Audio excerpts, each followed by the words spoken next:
శుభోదయం. Global బెతేనియా Calvary ministry తరపున ఈ ఉదయకాల సమయంలో మరొకసారి ఈ రీతిగా కలుసుకుని దేవుని యొక్క మాటలు ధ్యానించడానికి దేవుడు నాకు ఇచ్చిన మధురమైన అవకాశాన్ని బట్టి నేను దేవునికి ప్రత్యేకమైన వందనాలు తెలియజేస్తున్నాను. ఈరోజు కూడా పరిశుద్ధమైన వేద గ్రంథంలో నుండి మరొక చక్కటి మాటను చదువుకుందామండి. సామెతల గ్రంథము 4వ అధ్యాయము 23వ వచనము నేను చదువుతున్నాను, దయచేసి గమనించండి. సామెతల గ్రంథము 4వ అధ్యాయము 23వ వచనము. నీ హృదయములో నుండి జీవదారులు బయలుదేరును, కాబట్టి అన్నిటికంటే ముఖ్యముగా నీ హృదయమును భద్రముగా కాపాడుకునుము. దేవునికి మహిమ కలుగునుగాక.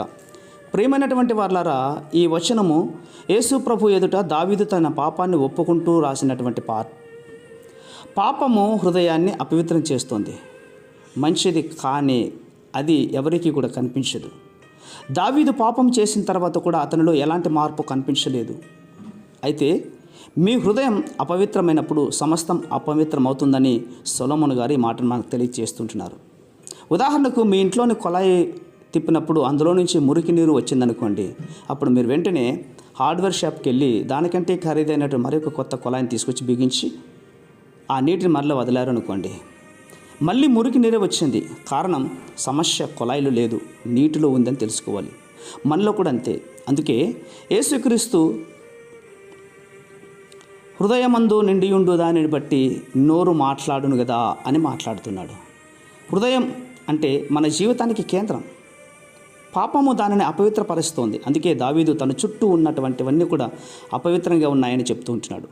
తన కళ్ళు, తన చెవులు, తన హృదయం, తన ఆత్మ అంతా కూడా. మనము ఆత్మను బలహీనపరుస్తుంది కూడా. మనమందరం ఉత్సాహంతో స్థిరత్వం నిండిన ఆత్మను కలిగి ఉండాలనుకుంటూ ఉంటాం. కానీ దావీదు చంచలముగా ఉన్నాడు. తనకెవరైనా ఎదురైతే అతనికి నా గురించి ఏం తెలుసు అని అనుకుంటారు. ఎవరైనా ఒక చోట చేరి మాట్లాడుకుంటూ ఉంటే వాళ్ళు నా గురించే మాట్లాడుకుంటున్నారా అనుకునేవాడు. అతని మనస్సాక్షి అపవిత్రమైంది, ఆత్మ చంచలంగా మారిపోయింది.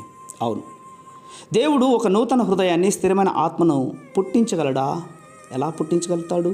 మన సాకులను బట్టి కాక మన ఒప్పుకోలులో ఆ కార్యం చేస్తాడు. మన పాపానికి సాకులు వెతకడం ప్రయత్నిస్తుంటున్నాం కదా. అయితే దావీదు తన పాపాన్ని ఒప్పుకోగా దేవుడు అతన్ని క్షమించాడు. అందుకే దావీదు పెద్ద మూల్యమే చెల్లించాల్సి వచ్చింది. అతడు దేవుని శిక్షకు గురి అయిపోయాడు. కానీ దేవుడు అతని హృదయాన్ని శుద్ధి చేసి అతని ఆత్మను బలపరిచి అతనిలో నూతనత్వాన్ని కలుగజేశాడు. ప్రియ సహోదర సహోదరులారా, నీ హృదయం యొక్క స్థితి ఏంటి?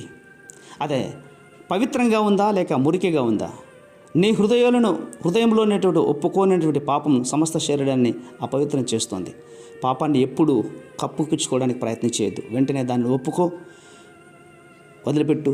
దేవుడు శుద్ధీకరించి స్థిరపరిచి ఆశీర్వదిస్తాడు. పరిశుద్ధమైన మా ప్రియ పరలోకపు తండ్రి, నిజమే ఈ శుక్రవారపు యొక్క ఉపవాస కొడికలో ఈ మాటలు వింటున్న వాళ్ళందరూ కూడా ప్రభువా, మా గుండెల్లో నుండి జీవనదులు, జీవధారులు పారి ప్రభువా మీ సన్నిధిలో మా హృదయాన్ని శుద్ధీకరించుకోవడానికి సహాయం చేస్తారని విశ్వాసంగా నమ్మొచ్చు. చిన్న ప్రార్థనను మా రక్షకుని యేసయ్య బట్టి అడిగి వేడుకొని పొందుతున్నాం మా తండ్రి.